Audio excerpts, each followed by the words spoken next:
Hello, hello, hello, and welcome to the Rag Company Podcast, the main show of the Rag Company Podcast. What is this, number 29 now? I think so. 29. Oh, man, okay. Getting It up is. there. We want It to is thank right there with me all now. of you guys for downloading and listening. Thank and you. Enjoying our podcast. And We're still surprised every 29 day episodes, people want to yeah. listen to us just jibber-jabber about whatever. But, hey, you know what? You keep coming back, we'll keep talking.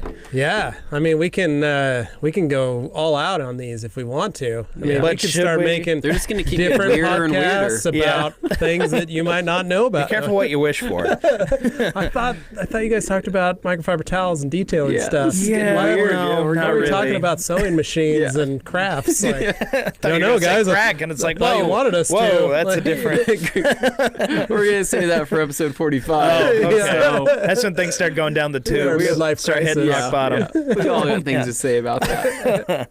Okay, well, yeah, so we had some stuff go on this last week. It was a good week. Yeah. It was a good week. We had some fun.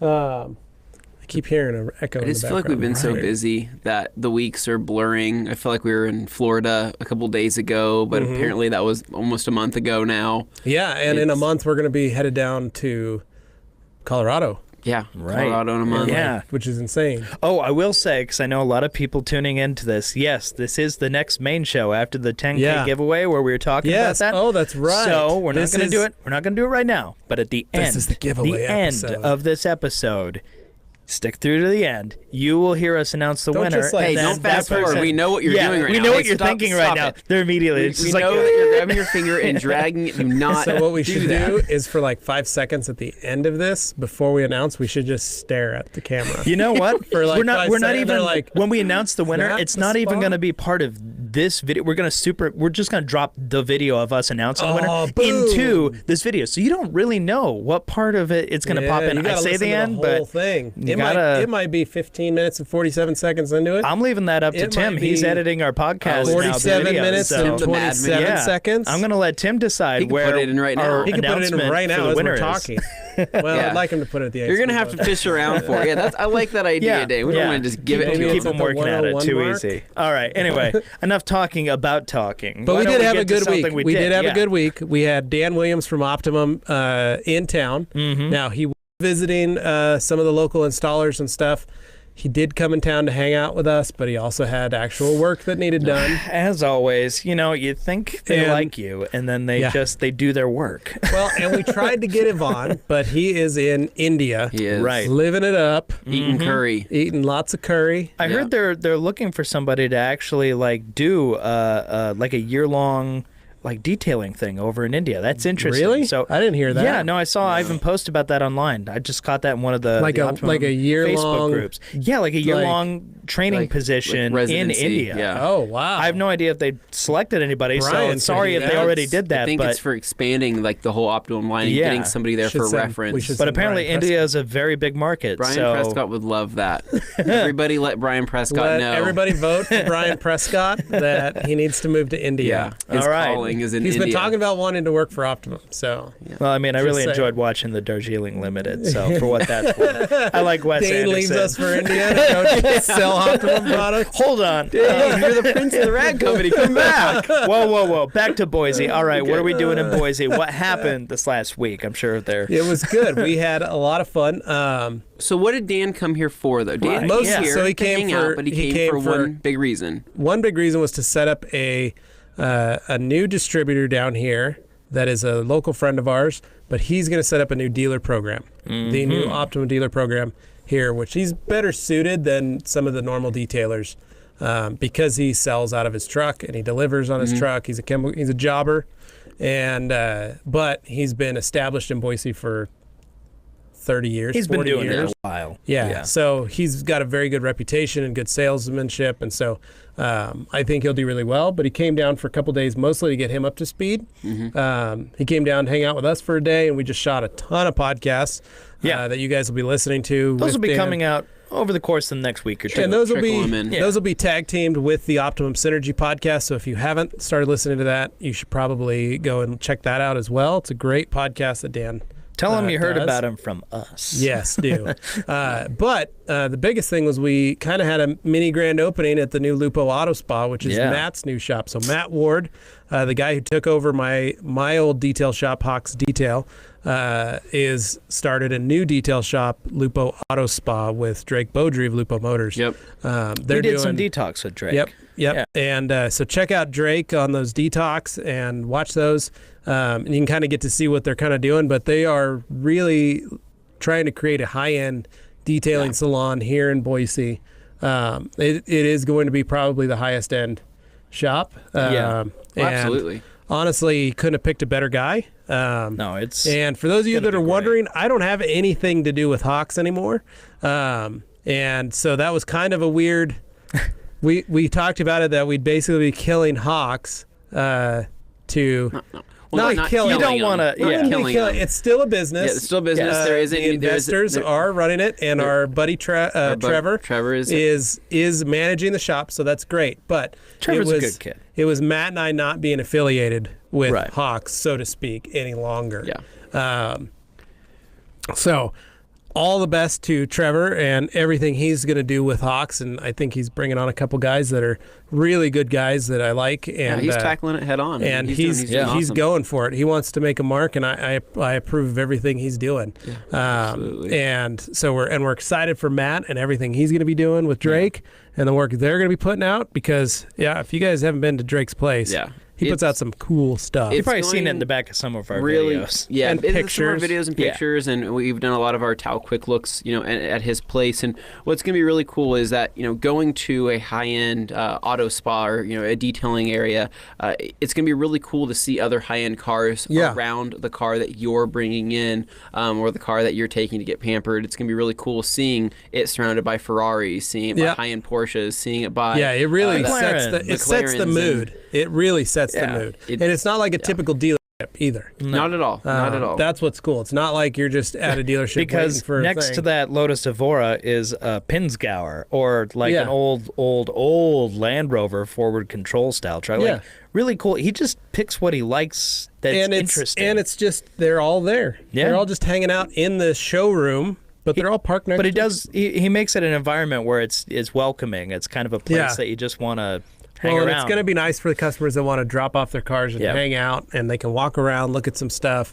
He's even got a couch there. They got a couple couches. They got Stella on tap. They've got Stella on tap. They've got the dartboard. They've got it's a nice fun little touches. Place. Yeah. And I think they're really trying to just build up, the environment and just kind of like that lifestyle of showing up to something nicer, bringing that to Boise of something that is going to feel high end when you walk in. And that's really the most important part. If somebody's bringing in their baby, their car that's worth $100,000 or more, or it doesn't, not all cars have to be worth that much to go there, but you know what I'm saying?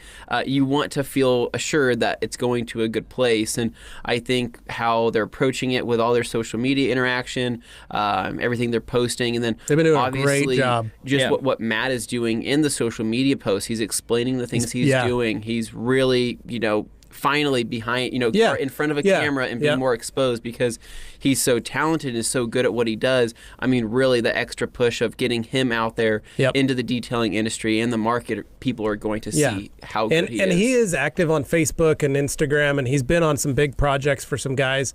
A lot of the big guys in detailing know who he is, but he's the quiet guy. He is quiet. He's the silent killer, so to speak. Like he's funny though. If you get him talking, he's funny. Like I said, Matt was my right arm. He's one of my best friends and closest friends, and so I'm just super excited that he's able to kind of sort of spread his wings and do this is his. Yeah. Oh yeah. This is everything that he's wanted to give to customers and be able to help with customers, and it's just the vision that me and him both started and are expanding on. And you got to be happy whenever somebody gets the opportunity to do what they really love and shape what it is they're going to do.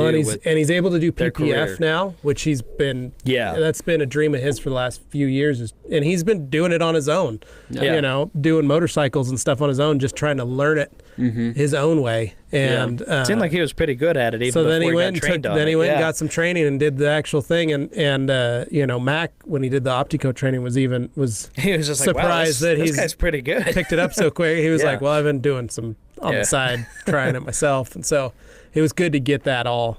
Well, because you actually get the hands on. You watch like those videos of people doing vinyl wraps and stuff, and you're watching going, "It looks pretty easy. I'm going to try it myself." Then you try it yourself. Not easy. Yeah. You got the skill, or you don't, or you have to have the patience to learn. Yeah. It is not a. Yep. So but it was good, and then and so we did that. We did an Opti kind of a synergy clinic at Lupo. Yeah, on that Saturday morning. So that was rad. Friday night we went to the hockey game though. That was cool. Yeah. We took Dan because he's a big hockey fan, and us at the Rag Company and Lupo Motors. We all just got together, the 16 of us, and it was fun to watch. And that level of hockey. It's kind of scrappy, Dan, that local hockey, that old time hockey. We asked Dan, like, in comparison to watching the Sharks, what do you think? He's like, well, it's a little sloppier. But he's a Gulls fan, so he's the next step down. Yeah, okay. So this is ECHL? Yeah. Okay. So we're basically like, if you consider it like baseball, we're single A. Single A, okay. Yeah. I was wondering where it fell on that. AAA is the spot right before the big show. Right. Yeah. So there's we're basically right in the middle of single A, double A ball. He watches the Gulls. He's a big San Diego Gulls fan, and they're I'm sorry, like gulls or goals? Goals. Like I'm scoring goals, or that like gull stole my French fry. Like a seagull. Yeah. Okay. GULLS. Shows how much I know. he that's what he has. He's a season ticket holder. Oh yeah. Whoop ass can. Oh yeah. Yeah. Gets ready to crack it open when they need to. It was fun having him, and he was very appreciative of us taking him to a hockey game. He says fun. throughout all his travels this year, that was neat. So to those of you that are listening that maybe work for a company or have a detail shop or something, and Dan's going to come visit you, take him to a hockey game, guys. Hockey game's a good idea. It could be like a kid's hockey game, just a hockey game. Yeah, he was happy. Like it so to speak centered him after a busy week for him to be able to go to the game on Friday night, then come to the clinic the next day. We did that. We had a lot of fun. Had a good turnout. Yeah. There was about 30 of us there. Nice. And that was really good. We had fun was Sean Free came up from Portland. He stopped in. Sean, hello. We know you like listening to the podcast. Hey, Sean. Sean, so cool he guy. came and hung out with you guys Friday afternoon. For a while. Yeah. He wouldn't leave. I'm just kidding, man.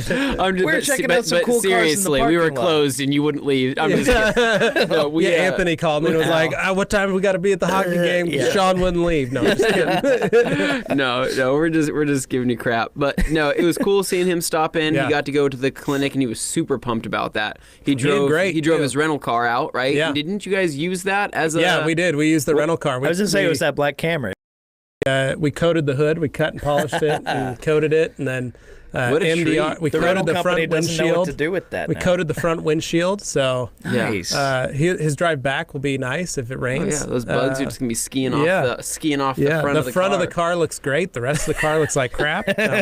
We did wash it, but holy cow, that when thing it's would coming at be- you, oh yeah. It was a black. He picked a good one, a black rental car that had been scratched. You wonder if the he'd done that on living- purpose. Oh my gosh, I don't know. You never know. Feels like the kind of thing a detailer would do on purpose. Yeah. Yeah.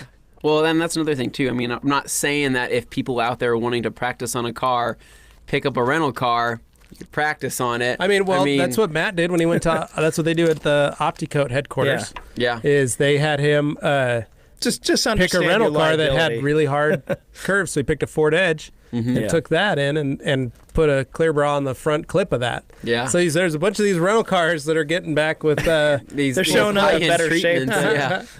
Really nice getting these stuff. full clips done. That's So, pretty Those are cool. the ones you want. Yeah. They're like, oh, this thing's been All PPF. right. Yeah. Yeah, but everybody had But fun. Probably it was good. drooling Yeah. over the other nice cars inside. Yeah, no, it was perfect. It was a Kinda perfect setup distracted. because they got a lot of detailers to come in, local detailers that they know Matt, they like Matt, and they wanted to be there because they wanted to learn. They like us, so they all showed up, and we just had a good time. And it was there that haven't been to one of these things, and they saw the light of why they need to get together with other detailers, why you need to have that sit down, kind of hang out, just talk shop with other guys who know what they're talking about, And one guy was talking about he's been a very large shop for a number of years, and he was wanting to scale back. It's been at the back of his mind for a really long time. He's got some guys that are great detailers that are with him, and he's got some, so-so okay detailers. But he was, in his brain, he was like,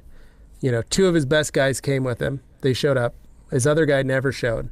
But for him, sitting together with these guys, learning, talking to other detailers, coming up with these ideas and just going, this is what I want to do, it helped him. It helped him kind of see that he's on the right path of what he wants and he can achieve that, and he probably should. And his thing is, I'm getting older, I want to slow down. I don't want to do the knockout 300 cars a month. I want to do 100 cars a month, or I want to do 75 cars a month. For him, he's looking at it going like, I could just do retails and be happy. Yeah. Instead of doing dealer work. Because here in Idaho, we do a lot of dealer work because we don't have 4 seasons. So guys pick up work wherever they can. The problem is you don't want to become a slave to the dealers, and the dealers treat you like one almost. I mean, in the sense that they treat you like an employee.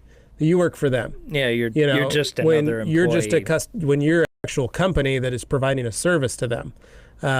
And so it gets, and I'm not saying all dealers are like this, but there are some that they take it a little too far. They take you for granted, yeah. And he's just been in it for so long that he's getting tired of being taken for granted, and is wants to be on his own and do his own stuff and do it the way he has always wanted. He just didn't know how, and so that's where education and coming to these clinics, coming to these kind of things, coming to the events that we have.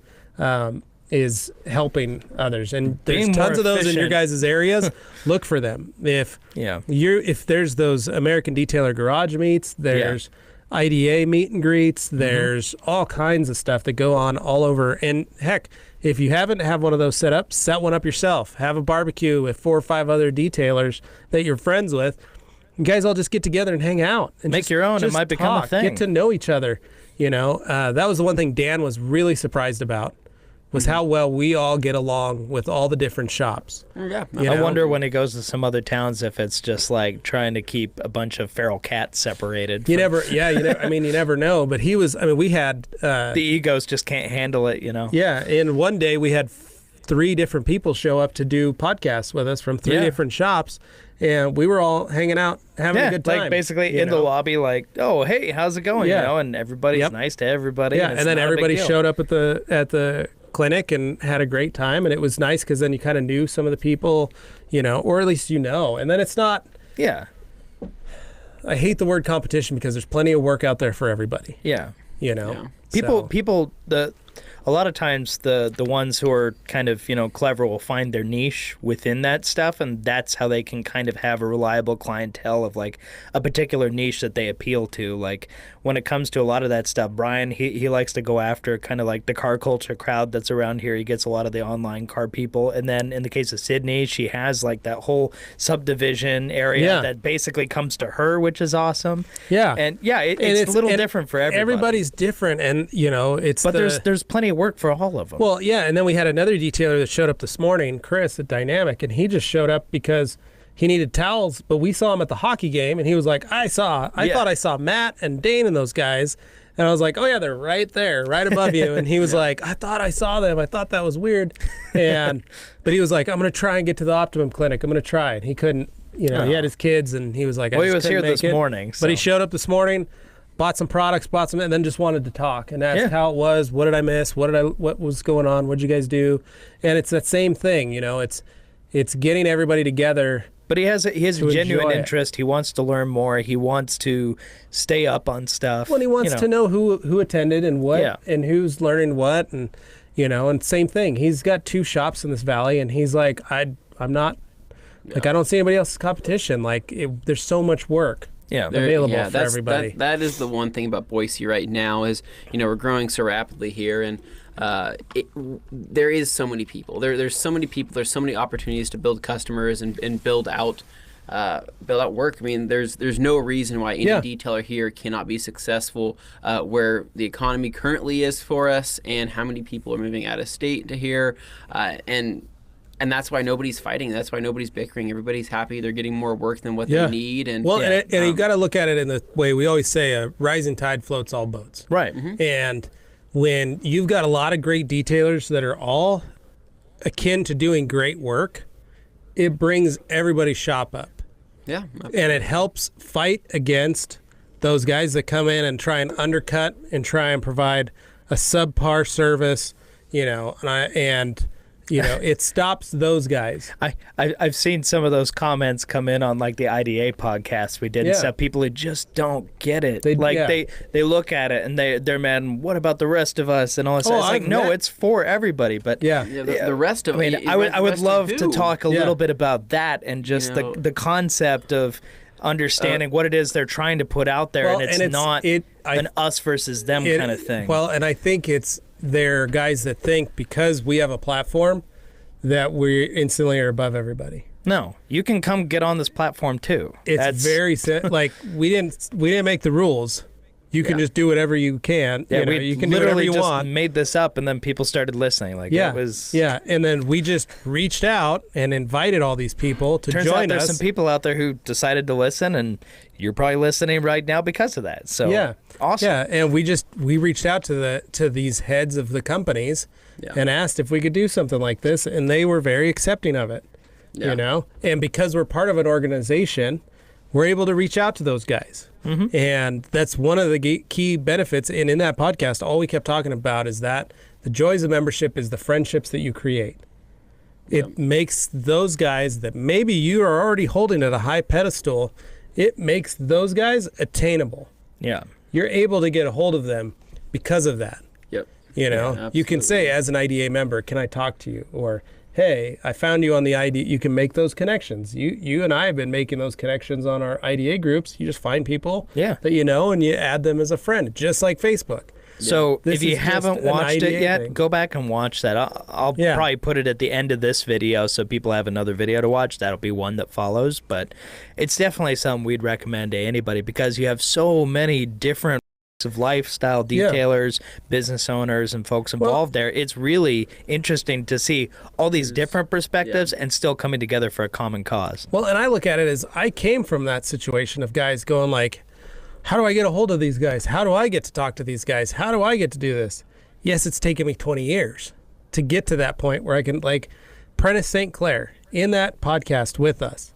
Yeah. I can't tell you how many of his articles, he put a new article out every month in the Auto Laundry magazine just about detailing. Yeah. And I would read those articles. And I was a 21-year-old kid reading these articles and learning and going like, oh, I could do that. Oh, that's a great idea. Help my customers this way. Do this. Hey, this guy says we should do this. Telling my boss. That's me. That was me learning what I could. Yeah. We didn't have MySpace at the time. We didn't have Facebook. We didn't, you had a web, we had forums and things like that, but I wasn't as active on social media or the internet as I could have been, at that time. There were guys that did take to it and they're good at it. I wasn't. It wasn't until it happened on Facebook that I was like, oh, I can start following detailers, And so it's being able to reach out to these guys and have the ability to reach out, which now you guys all have this capability. I mean, if you need to, email me, levi@theragcompany.com, and I will answer any of your questions. Like, very simple, very easy. I've had phone calls today from 4 guys literally just asking questions. What kind of towels can we use? And most of them come out of the blue. It's not like you had any fair warning that it was coming. It was just, this person decided, I got a question. I'm going to reach out. And then guess what? You actually get to talk to them. Yeah, and all these podcasts are and videos and things are answers to questions. Yeah. Answers to questions you might have. And we got questions too. You don't know who to ask, but that's why you reach out to podcasts. That's why you reach out to your videos that you watch. That's why you reach out to your Facebook groups, is to ask those questions because everybody needs to learn. We talked about it on the last podcast, Anthony. Yeah. You wanted to learn more about detailing. The first person you asked was Brian? Yeah. Yeah. You're like, where am I going? Pause there. I'm like, is this a plug for you? No, it was me. No. Yeah. Well, you reached out to Brian because Brian was going to detail your car. You wanted your car detailed, right? Yeah. You wanted him to polish out some spots on your new car. Yeah. You already liked keeping your stuff clean. You already liked learning about it, but it wasn't. You didn't have a professional in front of you to ask, to bounce questions off of. I never had the opportunity to be I guess, next to a detailer while he was working, you know, so I could visually see what he's doing, what's going on, and what goes into the detail. The first time he came over to my house was to actually remove a bird drop etching, basically, is what it was. And first time I ever met him, he was lightly wet sanding on my car, if you can imagine that. And so that was kind of stressful, but it was really cool because he made me feel comfortable during the whole process, because he explained what he was doing, he explained the tool he was using, he explained the pad he was using, he explained the polish, you know, all of that. And from that moment, that's when it kind of, I became interested in knowing what he was doing, and I was able to ask him questions. He gave me some answers, and that was coming from somebody that was more experienced in that than me. And then after we talked and got to know each other more, that's when it came down to me taking my detailing at home to the next level, me getting a little bit more involved with you bought your Porter cable, you know, washing the car getting into polishing, getting into things like that I could do on my own. So, you know, if I have an emergency, it's not, you know, me calling him and a frantic saying, hey, you know, I have a scuff on my car, or this might have happened. You know, it was something that I could do for myself, and it came down to asking him questions, asking other people questions, going on Google, and he didn't take your questions as insulting and him having to protect his secret sauce. And, you know, that whole, there's just a couple of different ways you can approach this stuff, but it seems like one of the most basic ones is an either-or scenario. You're either going to be helpful, or you're going to be really, you know, oh, this is mine. Well, yeah, the first time he did the full polish on my car. Why are you asking? Yeah. Are you going to start a detail shop too? Should I be worried? Yeah. It was the first time he ever did it. I was actually there. I dropped the car off at his shop, and I told him I didn't have a ride for at least an hour, and he's like, okay, we'll hang out and let's just talk and BS. And I said, cool, washed the car, did everything we needed to do. He started polishing, and I'm like, so that's all you do? You go up and down and side to side, and you do it in this motion? And he's like, yeah. He hands me the machine. He says, all right, do that little area right there. And I said, okay. And I did it for myself. And at that moment, I said, okay, that's something that I could do. I could foresee myself doing this. And so I started feeling more and more comfortable, and kind of went from there. Years ago. But if you hadn't ever had that situation, no, if it would have been one of those things where I was behind the curtain at all times, then I probably would have never gotten to that point of feeling comfortable to do it myself. It was because somebody showed me what it was about. And it's not that I wanted to stop going to Brian, because even after I learned how to detail cars, and even after I learned a lot about it, I still went to him, because at that point, you know, he was still much higher than much more knowledgeable than you were. And he felt comfortable doing things that I didn't feel comfortable with, you know, at least in that meantime. Right. And then once I saw, you know, what there was, and I educated myself more and practiced more and did things more on my own, I eventually felt like, okay, I'm on my own now. I've spread my own wings. I can detail my car. I feel comfortable detailing somebody else's car, especially if I detail my car. I'm more OCD about my car. If I can do mine and be happy with how mine turns out, then if I put that same love and care into somebody else's car, you know, there should be no problems in the world. Exactly. Yeah. Well, and it's like, Dane, you've done the same thing. Like, before this, you're like, you know, you still don't consider yourself a detailer. But you have a wealth of knowledge to the point that, like, last night, people ask me questions and I actually can provide answers. Exactly. And truth be told, I don't have near the experience of you guys when it comes to actually doing the stuff, but I've been around enough clinics, I've seen enough, I've actually done a bit with my own hands that I have a pretty good idea. And when it comes to the towels and the microfiber itself, that's where I consider myself to be more of an expert and really be able to do that. But when it comes to you got the book knowledge on everything. Detailing stuff, I can definitely. There are people who come to me with questions that might seem a little advanced, but they're actually not too bad once you just, you know, you get that knowledge, it sticks with you. But again, if there's a question Dane can't answer, he doesn't just wing it. No, you don't just. I'm not going to give you. You don't just say a terrible made-up answer that's going to end up burning you in the end. Like, and that's not you cool. don't just go like, I don't know. I'm not gonna. I can't help you with that. I'm not gonna. No. You know. I'll basically say something to the effect of, Hold on. If I have Anthony or Levi available, I'll go check with them, because I know one of these guys is going to have and the experience. If I don't have the answer,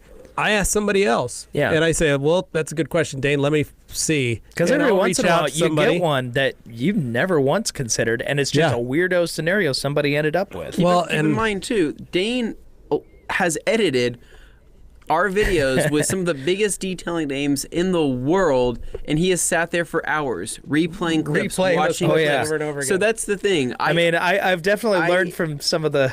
if somebody were to say, hey, out of anybody in this building besides Levi, who would you hand a polisher to go and polish a car and expect it to come out perfect with a two-step method, varying from Anthony, compounds to polishes. No, I'd say Anthony. I would go. Well, I mean, besides us, is what I'm saying. I'm saying give it to Dane. And Dane but I probably could surprise myself. He would probably sit there and be like, oh, I don't know. I'd be like, Dane. And then I'd do it and I'd be like, close your eyes. Close your eyes and let it happen. Right? Yeah. I mean, hold on. Wait, what? Where's this? I don't know what we're talking about, but moving on. Apologize for polishing, sir. The key is when I train new guys, I'd always tell them, ask questions. Don't ever feel scared or confused or not sure or worried that you're going to piss me off. Ask questions. Yep. And that's really the beauty of the IDA is this gives you an outlet to ask questions and get feedback from some of the best in the industry. Yep. And to have that ability to be able to do that, we're kind of living in a golden age. I don't know how many different trades or jobs people have where if they have those questions, they can reach out. And you know what? And one other thing. Okay, I got something to say. Okay, hold on that thought. In these bigger companies and bigger areas, when you reach out to somebody, it's usually called a consultant, or they're a mentor, or they're a one of those what's that? They're like a coach, job coach. Yeah. I mean, honestly, that's what you hear. A guy who works in in corporate America, and he's got a business mentor, he's got a job mentor, or a coach, or a life coach, or something like that, on how he can handle himself at work. Why can't detailers have that? That's what a podcast is. That's what these YouTube videos are. That's what our Facebook groups are. They're resources. They're resources to make you a better person, better detailer, better business owner, all those things. Yeah. And if you can't get your head around that, then there's something wrong. I mean, honestly, there's something wrong with you if you are trying to attack something that is. Sometimes it's just stubbornness and unwillingness to learn, and that's you're always going to have guys like that, and that you're going to be stuck. Exactly. Yeah. Anthony, your topic. Yeah. So kind of going back a couple steps backwards, for those people that are stubborn, half the time those people that are stubborn that refuse to accept help or refuse to reach out to help obviously haven't been in enough bad situations in detailing. They haven't been backed into a corner with a problem or a pad that's causing an issue or a compound that's not doing what they're needing to do, because when if all they do signs get point to this should be working right now. And let's just say that, or they don't care. That or they don't exactly. That or because they it's don't not care. a problem because they just did their two-step and it looks shiny. And if they think they're happy with it, they're happy with it. But if they truly cared about their work and they truly cared about they were passionate progressing about it in the industry, then that's something that they would care about, and that's something that they would have to reach out to help for. Now, going back a little bit further than that, we talked about these groups, and we talked about the difference between the IDA group and being able to ask questions for people directly involved in the IDA. Now, this is where I was on Facebook the other day, and I saw something that kind of bummed me out a little bit. I got onto one of the Auto Geek pages, I guess the Auto Geek page on Facebook, and I saw somebody post a picture with a caption saying, "I'm starting a detail business. What are some good products I can pick up at AutoZone?" Right? Now, to the elitist detail, they're like, AutoZone, get out of there. That's the last thing you want to go. And literally out of the 60 comments, 45 comments of those were people saying, don't buy anything from AutoZone. Don't waste your money. Get out of there. You can't become a detailer with AutoZone products. You can't do anything. And I'm sitting there like, you can't? There's products in there that what did I do? There's decent products in there. You're telling you've got me McGuire's, you've got some Brioche, you've got just because Mothers. Just because I know some people listening right now are surprised. They're like, but you guys sell like, Optimum and this other stuff. It's like, yes, but it is not a barrier to entry. To start somewhere. You start somewhere, you find what you like, you use it a lot, and eventually you get curious, try other things. Well, it's like I said, I wanted the sweetest, softest baby diapers to wipe my 76 Oldsmobile down with. You were so proud. I was gonna save up my money, and I was gonna buy this $15 bag of a dozen baby diapers because that was the softest towel at the time. Yeah. And I was going to keep them in my car. I was like, I could get like a tool bag for them, and I could keep them, and I could keep my absorber, which was my chamois. Yeah. I could keep that in its case. Oh no. And I was thinking in my head, I could get a can of paste wax, nice paste wax, maybe some new finish. So there's always I different was an things. 18-year-old kid thinking these things, going like, oh man, this is going to be sweet. And you can still think those things. Yeah. You're not. You can't. That's. I didn't know there was anything better. If a bunch of people come charging in and if tell you people you're came up to me and was piece of like, crap and you don't use baby diapers, you need to use microfiber, or you don't use a chamois, what is wrong with you? Like, rather than attacking them, know maybe what's you right. should help. Yeah. I mean, Help and I me realize learn. these Help me learn. people who go in attacking think they're helping, but a lot of it is tone and how you approach it. I think it's discouraging for the people who, and that's the thing. There's you all ask these, a question and you get like completely destroyed for and it. There's boutique brands out there, and I'm telling you right now, if you want to go buy some microfiber from AutoZone, go buy some microfiber from AutoZone. Yeah, start somewhere. Start somewhere. If that's the first thing that if you can get into it, I'm not going to tell you don't buy there from there. There are people who buy from the dollar store, Costco, any of that stuff. Some people get your towels, learn to appropriate techniques and methods, and then maybe after a while you go, I wonder if there's something else I could do that would make this easier. And then you start adventuring into the other stuff, and hey, we'll be here when you get there. That's cool. What I'm trying to say, though, is that you have can't not go get good results from that stuff at AutoZone. You can't not make magic happen or do things. Remember, I was a couple podcasts back, I told people that I forgot O&R when I was doing a detail job, like the staple product that I was going to use to wash a car with. I ended up mixing Quick Detailer and water together, and I made my own rinseless wash solution on the fly. And you know what? It worked, and the car came out amazing. Doesn't mean it was perfect, but you used proper technique. I did what I needed did to what do. you had to do. Well, I had a customer call me today that said, I need to be able to dry off a bunch of fire trucks. Mm-hmm. And I said, okay, well, what kind of towels do you like? And he said, I like everything but microfiber. I've been using microfiber, and it's garbage, and so I saw your site, and I thought I'd call you. And I'm like, well, we only make microfiber. You're gonna be disappointed. And he was like, dude. Really? You don't have like bath towels or something? And I said, no. And he goes, well, I got these microfiber towels that get in my shop. I don't know where they come from or who buys them or what, but I don't like them. And I know my guys ain't buying them, but I thought I got to find a company that sells towels. And I did a Google search. Now, I could have easily jumped in and been like, well, you're doing it wrong. You don't need this and you don't need that. And if you can't use this, then oh well. Or I could have just been like, yeah, I don't know how to help you then because all we sell is microfiber, and then hung up on him. Yeah, and I could have done terrible way to handle But I that. stopped and I said, well, what kind of towels? Where are you buying them? What are you guys using?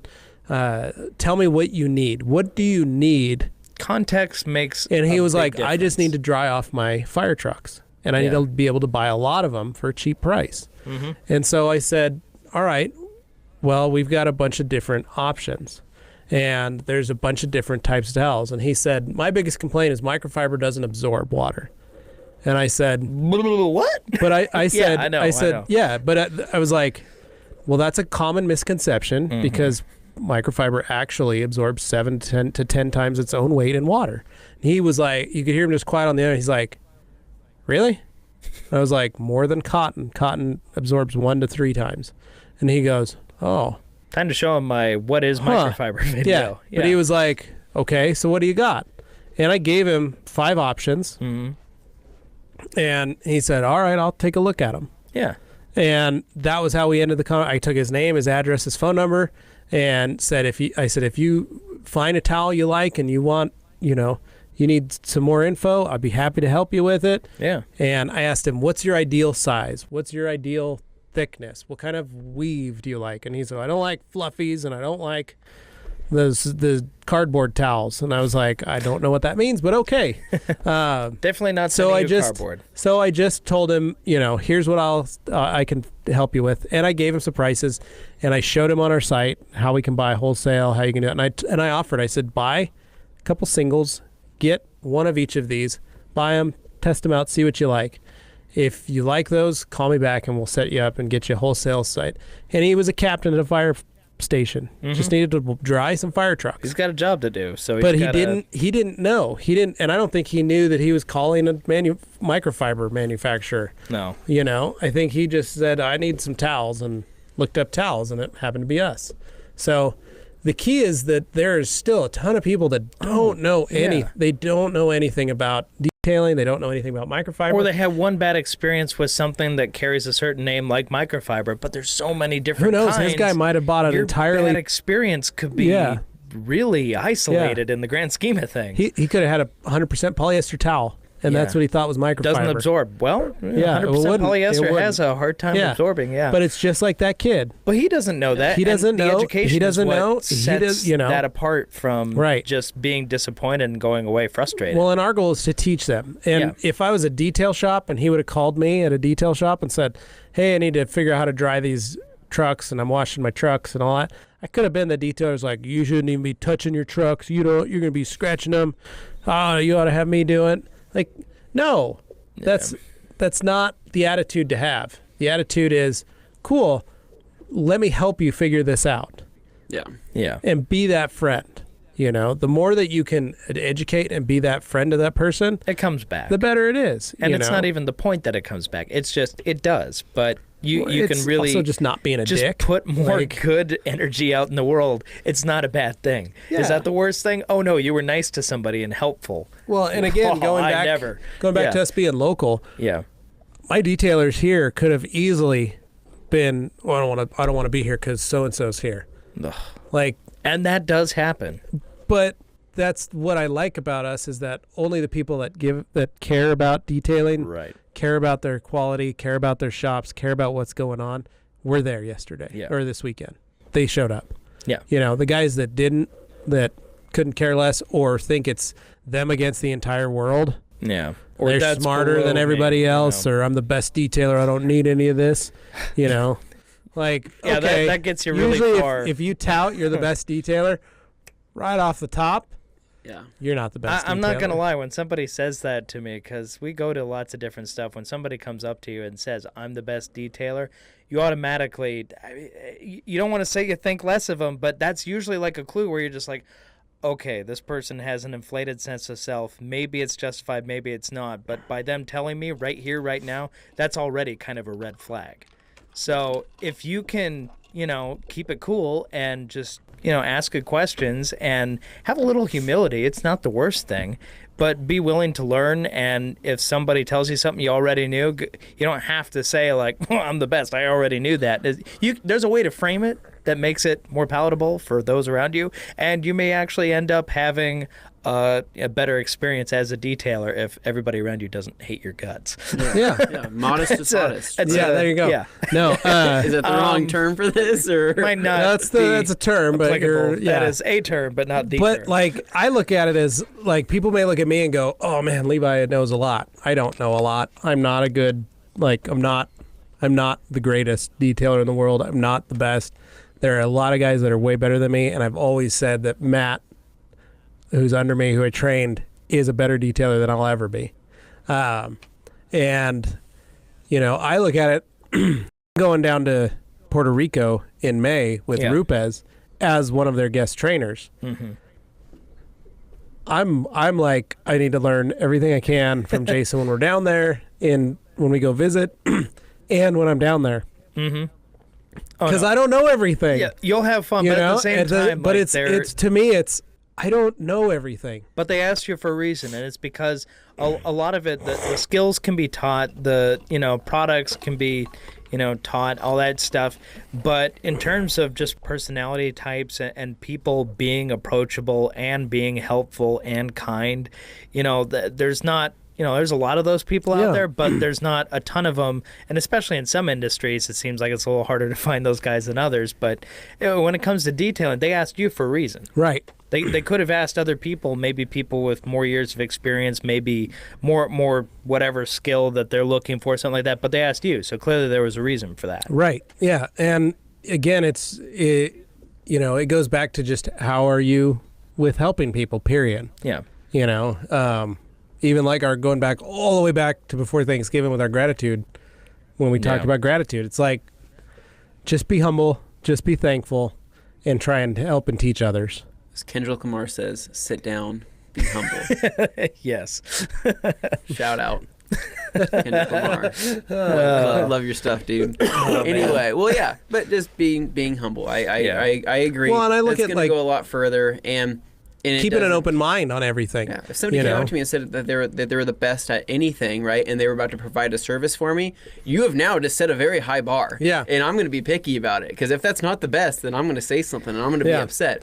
No matter what, if you go into it humble, if you go into it modest, and it comes out like the best thing I've ever seen, I'm going to be more than happy. But if it doesn't, then Also, just a shameless plug: these Master of Shine hats. Are on sale at the rag company. Pick one up for yourself. Well, and show the audience what you're also wearing something pretty cool that we don't have this on the site. Oh, my watch? No, I think you're wearing something else. Wait, I think I'm wearing one too. Let me. there you go. Oh, what's this? You want to go ahead and turn around, Dane? Turn around, Dane. Go ahead and adjust that sign there. Oh, wow. Look at that. Hey. Look at that. Wash Wednesday hoodies. So these are the only prototype. This is one of two. This is one of one. Anthony has the other one, but we developed these because we have Wash Wednesday shirts now on the site. I thought the logo would look pretty cool. And we kind of started experimenting with it. They asked us if we wanted to try it on sweatshirt to see how it would look, and we said, yeah, go for it. So we each got our own sweatshirt, but we got them all on shirts, and the shirts are really cool. I'll go grab one. You guys. They have they're just right here. I guess on the side of the wall. I don't even need to explain it since he's going to grab it. Yeah, but so if you guys like the hoodies and you want some, email us so that we know, because let us know, because we weren't sure if we should make some, because if hoodies or outerwear was something that we should maybe consider a hat in the future. Yeah, a hat as well. Here we go, Dane. Show these off. Dane's got a so the t-shirt right here, Wash Wednesday on the front. What's on the back? Got the bam, Rag Company logo right there at the neck. So check those out. But going back, it was kind of a joke. Is my hat on the back says Master of Shine. That was my shop was called Masters of Shine, and I touted myself in my shop as the Master of Shine. Yeah. Now, that could be seen as very braggadocious, or it could be a joke because most of his work is dull. I'm just kidding. I'm just kidding, Levi. You bring it down right at the end there. I can't even talk about it. You should go see his workout. No, here we are being things. Really so when I was naming my shop, I was reading Malcolm Gladwell's book, Outliers. And that's where he talks about the 10,000 hour rule. And you have to be in something for 10,000 hours before you can become a master of it in that old style. And so that was the first time, because I was starting my shop. I was on my own, creating my business, and I was reading that book at the same time. And I had already figured out that I was going to name it Hawks Detail because my investors were part of that. But I needed something to set it apart from them that was mine, and uniquely mine. And I had never realized that my name, or who I was as a detailer, had become so widely spread in our valley at the time when I started my shop. And it was impressive and humbling to see people follow me when I left my shop when I started my shop, to come to me and get their work done. And so reading that book and seeing that in my head, I said, well, I have 10,000 hours. Yeah. I have that. I already have the 10,000 hours that is needed to consider myself a master. I don't have all the extra. I was just doing a job. So as a job, I was good at shining cars. That's my mastery.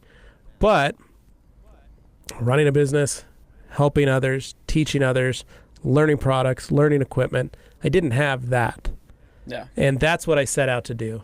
And that's what the Masters of Shine kind of came from. Yeah. And so that's why I like that line, that little tagline. That's why you've seen it on my Facebook or my Instagram. That's my hashtag. Is Masters of Shine. Look it up. You can see it. Well, it's nice to hear that explained that way, because I know to some, they don't necessarily take the Gladwell interpretation. They just go, oh, that guy's bragging because he's himself a master. But that's not really what you meant by that. No, I've meant the actual over 10,000 hours in shining cars, and that was a master. why I figured that name would be cool. That makes it really cool. Yeah. So, hey, these hats got extra special meaning. That's why we have them. You're a master of video editing. Yeah, I know I you mean, honestly, I have video yeah. editing. Yeah, if you look at it. A few thousand hours. Yeah. Maybe 100,000. I don't want to admit that I'm probably a master of Instagram, but that's sad because I don't You want to might be on any be. social media for 10,000 hours. Instagram. but you got to look at that, and I started looking at that in my life and seeing how that is developed. And you look at the kids that are, say this week in the Olympics, Yeah. and the hours of mastery that they have had to put forth in it. There's a commercial, a mom Olympics commercial going around on Facebook that'll make you cry, and it's little kids and their mom, and the mom taking them and doing, taking them to ice skating, taking them snowboarding, taking them to do all these, events to learn.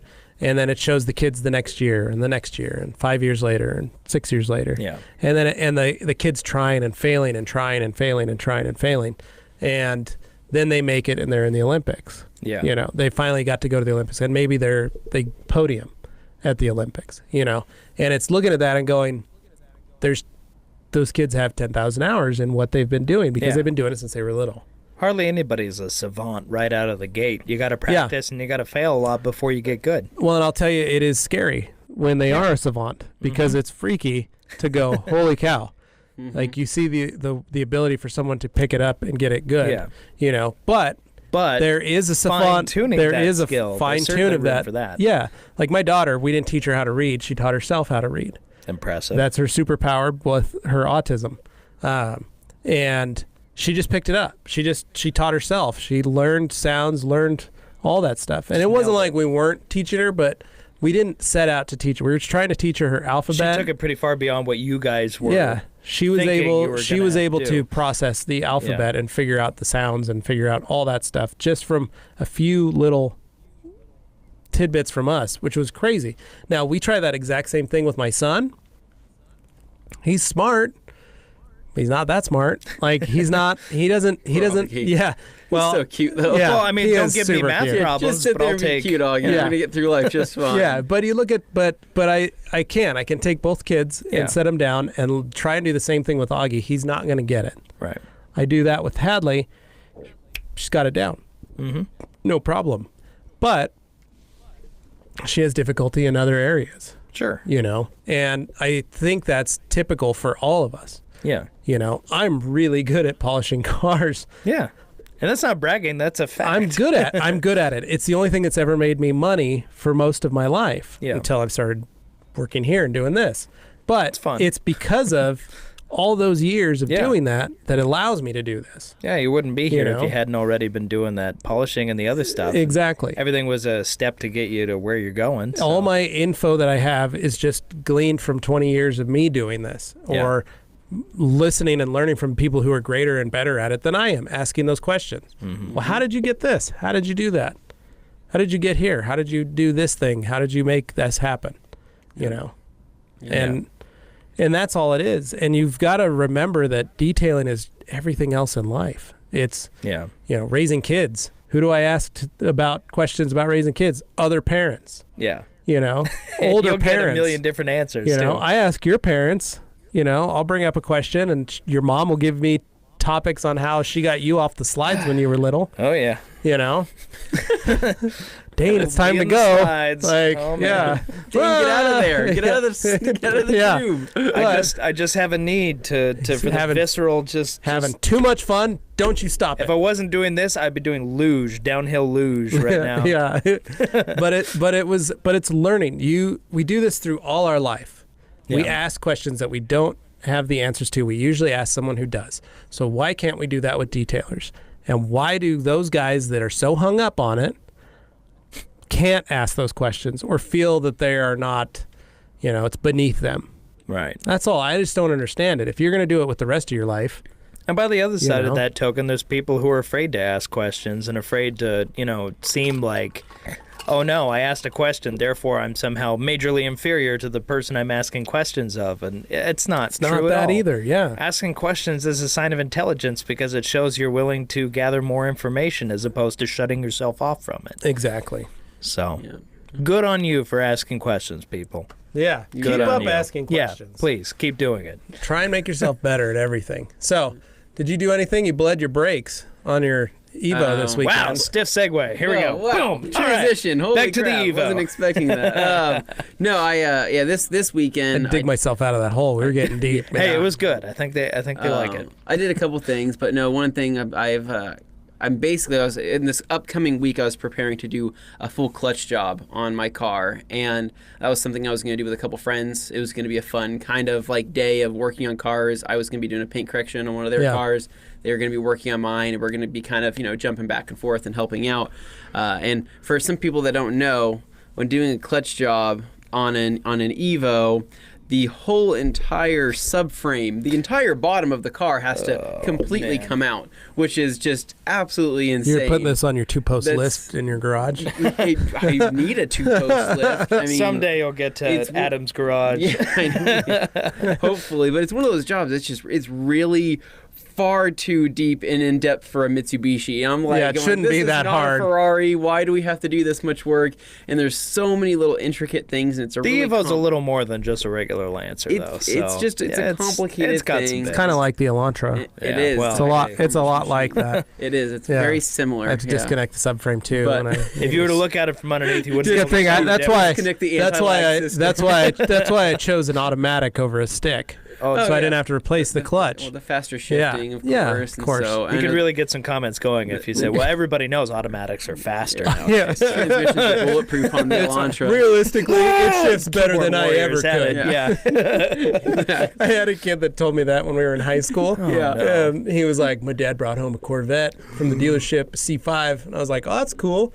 I was like, was it a stick? And he's like, no, bro, it was an automatic. And I mean, realistically, it shifts way better than I ever could. And I was like, that's true. And then I thought, and now I think back and I'm like, well, yeah. Way better than he ever We were a couple 16-year-old kids.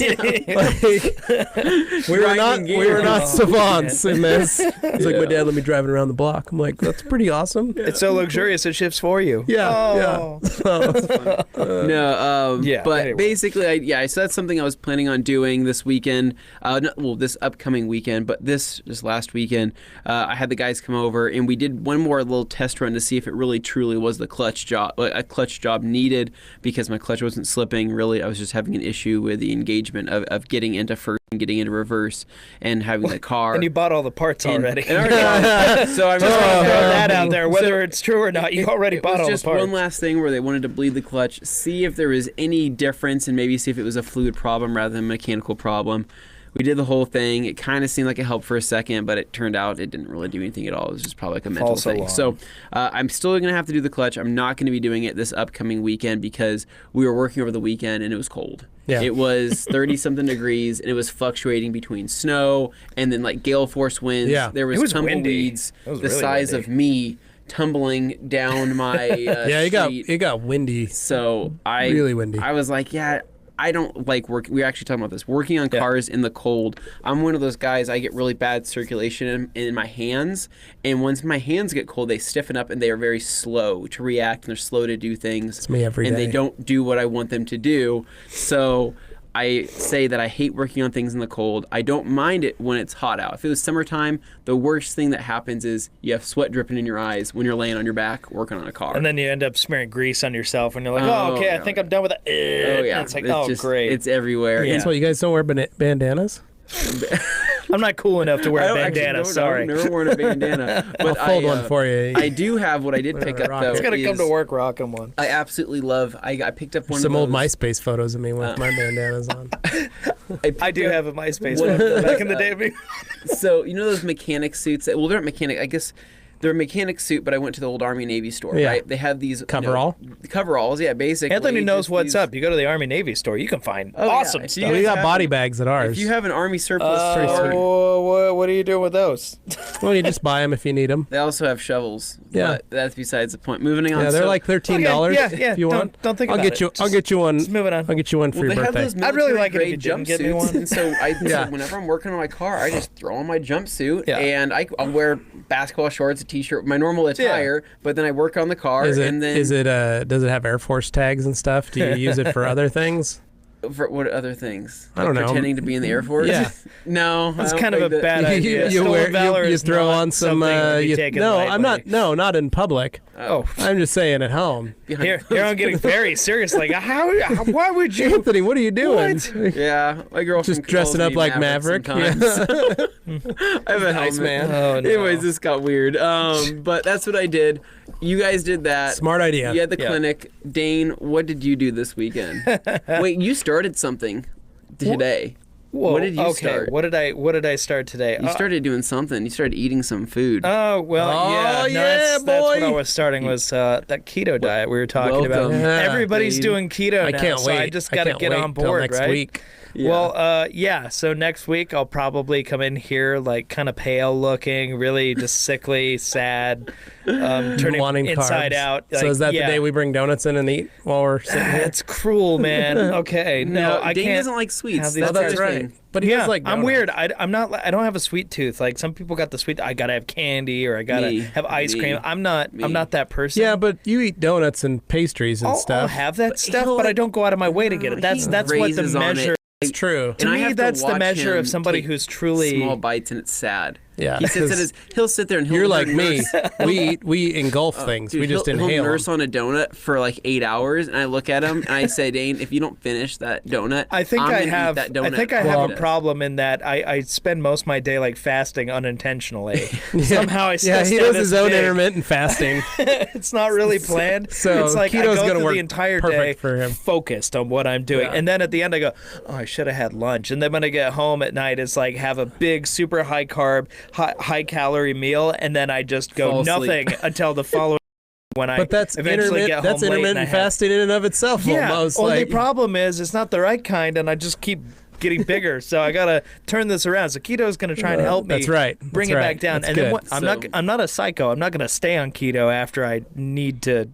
Once I reach that weight, I'm gonna stop. So Sounds just good. just for And that'll we be should more have our own weight responsible loss from there on out. competition because Yeah. I need to lose some weight. we should have a weight loss competition. Well, right now You guys want- Ivan you guys- is my marker of what you can go from to.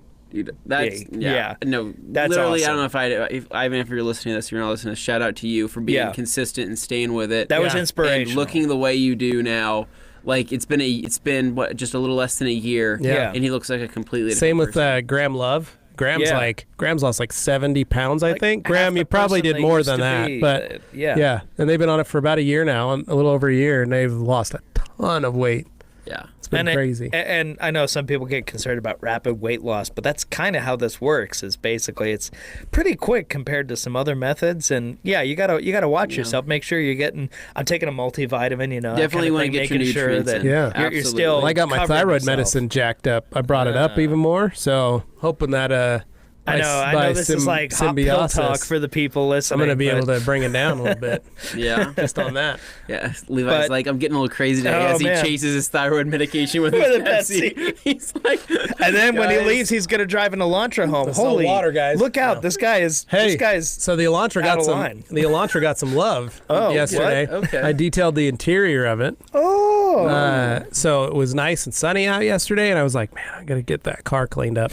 And I just got busy. Wife was sick. Augie was sick. Had to deal with that and Yeah. taking care of them. Well, not really taking care of them, but watching my daughter Hadley while Mom and Augie were sleeping and stuff. So we played, we colored, we did all kinds of stuff. And then when my wife was feeling better, she was like, all right, I'll do dinner. I was like, can I run outside and clean the Elantra? That was like on my list of stuff. I need to clean it. Yeah. And she's like, yeah, that's fine. Go for it. So right when I go outside, now remember yesterday was nice. It was sunny. Most of it. About 5 o'clock, I walk out, park my car. I'm like, oh, this is great. Open the doors, pop my garage door, grab all my stuff, walk back out to the car, and it is snowing. Yeah. And the We haven't temperature, had much snow. and the this year temperature has at dropped all. like 30 degrees. It was yeah, cold. It's like a cold front. Just Yeah, went, it oh just hey, like- I'm here now. storm cold, when you get that, and it just dumped snow. I was buying the supplies for my keto diet at Winco yesterday. Right about that time, I walk into the store. Fine. I come out with my stuff. Yeah, it was it's all sunny and nice. It's hailing outside. Where'd this come from? It was Yeah. sunny a minute ago. Yeah, my end it was yeah. snowing. In Eagle, it was raining. And then, so I got done with the car at like 6 o'clock. pulled it around, and luckily it had stopped snowing. I was able to wash it as well, but it was it was cold, needless to say. So I finished it though. We're looking forward to spring. I'm looking. Yeah. I can't wait. It's hard when last week it was in the 60s all week.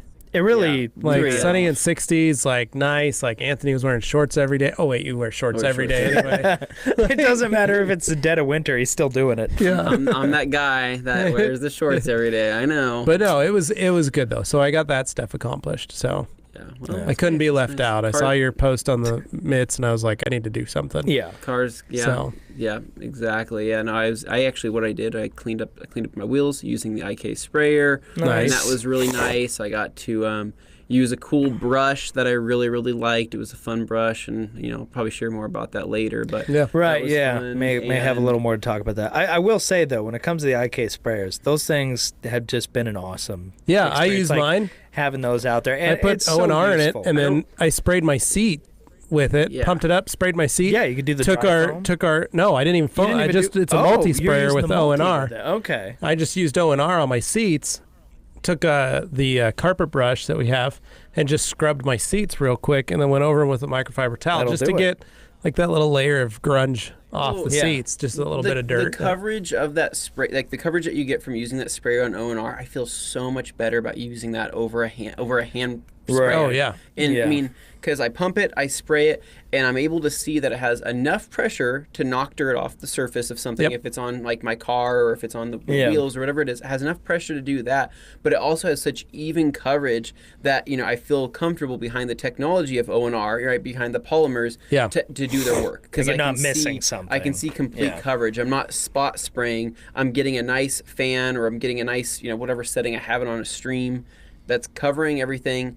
It's the O&R is doing its work, and then really all I have to do is take my O&R, my towel and O&R, take my mitt, or take whatever I'm using. I was using Eagles this weekend. Used an Eagle, wiped it, and I just feel so much better knowing that the surface is covered. Right, and I'm not going to fault somebody who wants to go out there and buy like a $5 sprayer from whatever Home Depot. D&B Supply, whatever. Get your cheap sprayer there. You do that. That works for you. That's good. It's just when you have this stuff, these are kind of built for somebody who's, really serious. They want it to last a long time. They don't want to have the guesswork of, spotty spraying, it's having the stuff like that. And your hand will thank you because it won't be totally anymore. Strung out after you're done. You're able to get so much out with just tap of your watch some of our old Wash Wednesdays for an example of like using cheap sprayers, because that's what we did before, and that was one of the reasons that we were searching when we found the IK sprayers. Anthony was like, I need something that won't kill my hands every time I do one of these shows. Absolutely. So that was big. We interrupt this regularly scheduled podcast to bring you the winner of our 10K subscriber giveaway on YouTube. Anthony, take it away. Yes. All right, guys. So we are doing this a little bit of a different way than most people do it. What we've done is we've grabbed all of the comments. Literally copied and pasted all of the comments, all of your names, literally everything that's below that comment section on YouTube. There was 187 comments. We grabbed it, we copied it, we threw it into a random name guesser, random it's called word guesser. convertforfree.com. So very high class. So we wanted to just tell you how we're doing this and make it fair to everybody. And basically what we're going to be doing is we're going to be picking the first name that comes up. We're probably going to get some comments, we're going to get some blank spaces, some arrows in the picking process, but the first actual name that comes up, we will pick you as the winner. So if you come around here to Levi's computer, you'll see that we've added all of your comments, all of your names, all to this list here, and there's a lot of them. So we're going to go ahead and pick the winner. Are you guys ready? Here we go. All right, let's do it. The winner is blank. 4G63 GSX. 4 days ago, you I was are a the DSM winner. fan if I ever saw 4G63 GSX. Man after my own heart. So enjoy your gold kit. Congratulations, you are the winner. All you have to do is email me at anthony@theradcompany.com. Go ahead and include your shipping address, your full name, your phone number, and we will get that order sent out ASAP. So congratulations again on the gold kit. Woohoo! And now, back to your regularly scheduled podcast. we did get tagged in a post. I think it was either this morning or last night. Matt, who is Adam LZ's friend and one of his close buddies who does a lot of the detailing on the cars, he actually tagged us in a post of him using the IK foamer and the multi, and he loved it. He absolutely loved it. He's actually washing Nicole's Mini Cooper. Nice. And he sent me a video of him using. Did he buy them or did you guys? He got ordered some. Cool. He sent some. It was basically because we went to Adams and we used the stuff that we had there already, and we're just like, well, we better replace that. It's not very nice. Like, oh, here's some stuff, and then by the way, we're going to use it all and leave. It's like. So he foamed. I mean, the Mini Cooper obviously not a huge car, but he was able to foam the entire back hatch of that, all the window and part of the roof off of one pump session. And he's able to cover it in a pretty thick foam. And I hit him up. I said, "Hey, I see you're using them for the first time. What do you think?" And he just all caps, "I love it." And I'm like, "Yes, awesome." I'm glad people are enjoying it because they're such fun tools, and the more they're out there, the more expensive. Well, and I love my multi just for interior stuff. I just sprayed a bunch of stuff on my towel, wiped the seats down, hit some spots on the carpet because you can use ONR like that.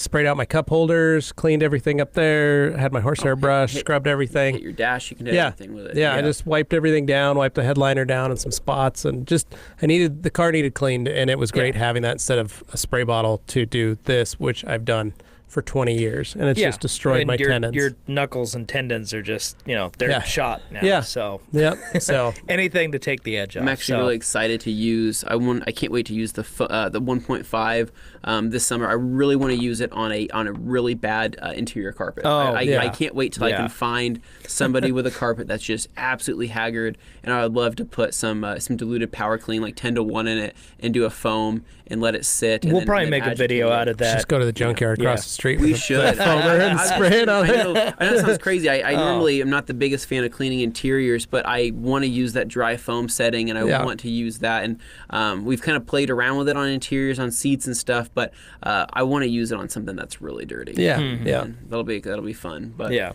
anyways, guys, right. I think that wraps it up for today. Yeah, that'll wrap it up. And yes, you don't know Congratulations to whoever won. I was about to say, I was like, you don't know where in this video, but it already happened. Somewhere previously in the video. It happened already. So it's back there. It's somewhere. To the end. You got to watch the whole video to find it. It's like the monster at the end of this book.